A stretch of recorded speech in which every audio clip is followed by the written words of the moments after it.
এই কাটিগড়ার মাটিতে, এই কালানির মাটিতে আমি উপস্থিত হয়ে বলছি, আমাদেরকে নিয়ে চিনিমিনি খেলা হয়েছে, এই কাটিগড়ার মানুষকে নিয়ে চিনিমিনি খেলা হয়েছে। আমরা দেখেছি বিগত দিনের প্রাক্তন বিধায়ক কুমার চাঁদ বিজেপি থেকে জয়েনিং কালকে রাতে করে উনি কংগ্রেসে কিরকম আসলেন, উনাকে এই অধিকারটা কে দিল?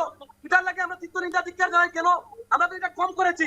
এই যে এটা পুরো বিল্ডিং এর থেকে এনে আমরা এখানে জ্বালিয়ে দিয়েছি, আমরা সবাই মিলে ঐক্যবদ্ধ হয়ে, এটা দাদা কম করেছি, কিন্তু আমরা অনেক করব, আমরা রাস্তাতে নামবো, আন্দোলন করব, কিন্তু প্রয়োজনে আমরা নির্দল মানে ওনাকে জিতিব।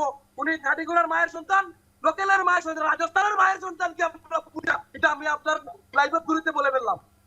এই টিকিট দেওয়ার পরে গৌরব গগৈর ভূমিকা কি ছিল? গৌরব গগৈ চিনি, আমরা চিনাকে সম্মান দিতাম, আমাদের এপিডিসি প্রেসিডেন্ট, উনাকে আমরা খুব গর্ব করে বলতাম উনি আমাদের গৌরব গগৈ।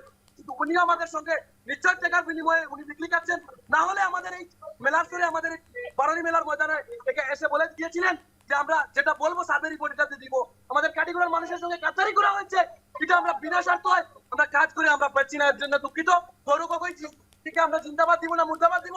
আর এপিসিসি প্রেসিডেন্ট যারা নেতৃবৃন্দ আছে সবাইকে আমরা মানে দুঃখ কঠোর ভাবে আহ্বান জানাচ্ছি, ধিক্কার জানাচ্ছি। কাটিগড়ার সিট জিতাতে হলে এরকম মানুষকে নিয়ে জিতাতে পারবো না আমরা। আমরা সন্দীপ দাসের মতো মানুষের প্রয়োজন, এটা আমি খালি গলায় বলছি, এটা আমি লাইভ করতে বললাম।